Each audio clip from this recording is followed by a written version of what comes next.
salsa. I want. Okay, now discussing Latin rock, more of a focus on your work in rock and alternative rock. How did the sound of the Talking Heads and how you figured in the sound, how did it slowly become more interested or more heavy on Afro-Cuban rhythms?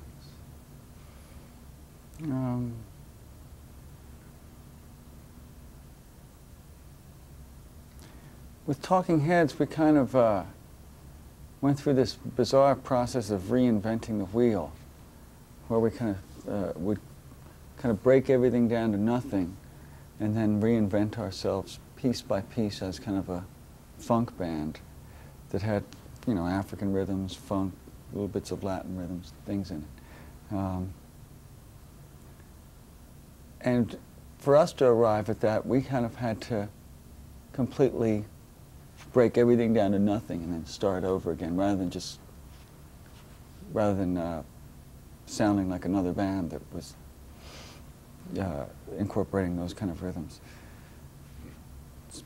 For me, it was a revelation, because not only did I enjoy the sound of it, but it changed the way I felt on stage. It made me feel less able to portray the kind of angst-ridden character that I often was playing on stage. And it was very liberating. Describe the period of time between the last Talking Heads album and Ray Momo in the surrounding immersion of Latin music and rhythms that you were very interested in continuing to experiment with. After I'd done the last Talking Heads record, I decided I wanted to do a record incorporating many of the Latin rhythms and styles that I was hearing around New York, and working with as many of those players as was possible. So I wanted to write a merengue, a cumbia, cha-cha-cha, salsa songs, a samba. I was hearing all this stuff in clubs and ballrooms, on records around New York, and I thought, the players are right here, right at my doorstep, some of the best in the world, and that could be really great. I could have a nice time. It could represent not only what's happening in New York, but what's happening all across the Americas. I had a great time doing that record. I had a great time doing the tour after it. We toured the US, Japan, Europe, and South America. Oddly, in South America, it's a little bit like the expression taking coals to Newcastle. But oddly enough, it wasn't. It was playing salsas and sambas and cumbias and merengues for what essentially was a rock audience, say in Buenos Aires or Santiago or wherever. This was an audience that really didn't know salsa or cumbias that well. So it was like me, this kid from New York, bringing them music from their neighbors, if you know what I mean.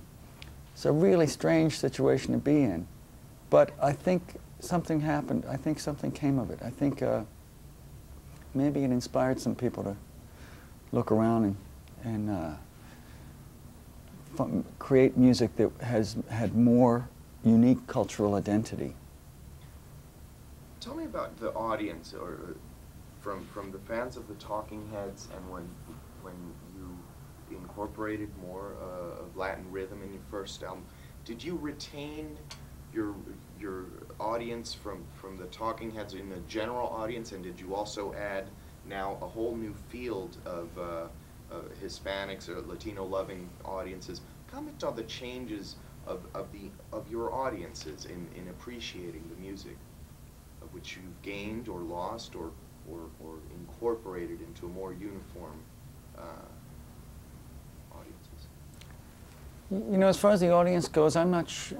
Sometimes they follow along with. Okay.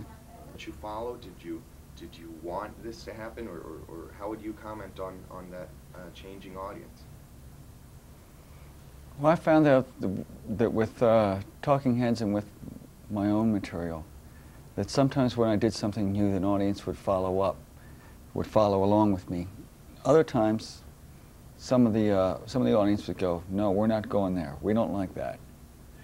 Go ahead and do that, but we don't like that." But sometimes you'd encounter a new audience. You'd win over a new or different audience at the same time. So sometimes it would kind of balance out, and it was always a risk, but you kind of got to do what you got to do. Now, what would you say? What would you say is Latin rock, or is this, or the figures of Latin rock? Do we go back to Santana, Los Lobos? What makes the term Latin rock? For me, Latin rock is music that has the energy and the attitude and the kind of contemporary references of rock, but is incorporating different kinds of rhythms, different kinds of sounds, and different kinds of styles, as well as incorporating rock and roll stuff. I hear it's emerging all over the continent, not from one center. It's not like salsa really took seed in New York.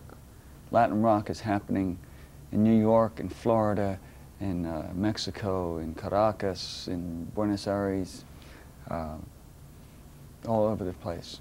And what's interesting to me is a lot of the bands that are coming up are mixing in elements of their own national rhythms, sounds, and instruments, and styles, and attitudes, but then mixing that with kind of rock and roll stuff, or dance music, or whatever. And they've created something completely unique, and it's all coming from this network of cities all across the continent. How important has Carlos Santana been to Latin rock?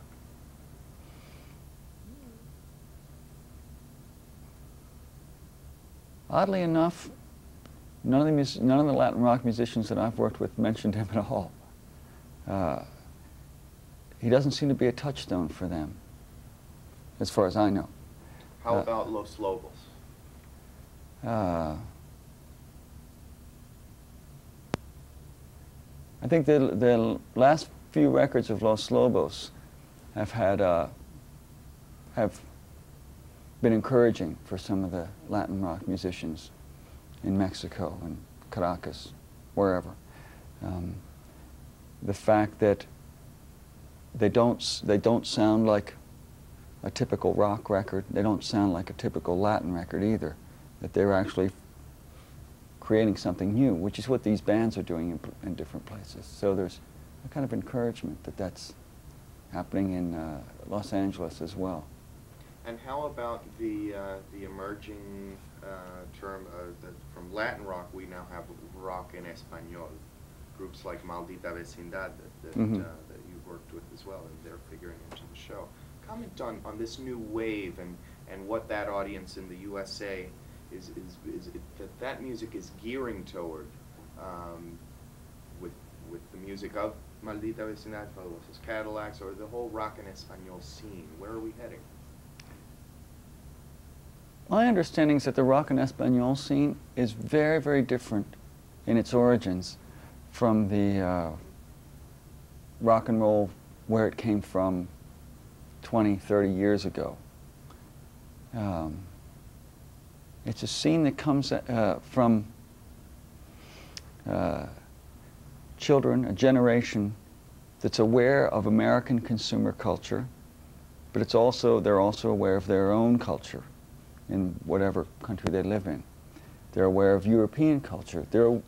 It's kind of a global thing. It's not about a sound in Memphis or New Orleans or Nashville or whatever. It's created by people who have a very global pop awareness. And you can sense that in the music, whether it's from Fabulosos Cadillacs or Café Tacuba, Puya, or gosh, I could go on and on. How did you find yourself working with Maldita Vecindad? Actually, I didn't work with them. I worked with with Fabulosos Cadillacs. No, with Café Tacuba. Café Tacuba. Yeah. See. Okay. It's on the same album, the Reconquista Yeah, album. yeah. Yeah. I worked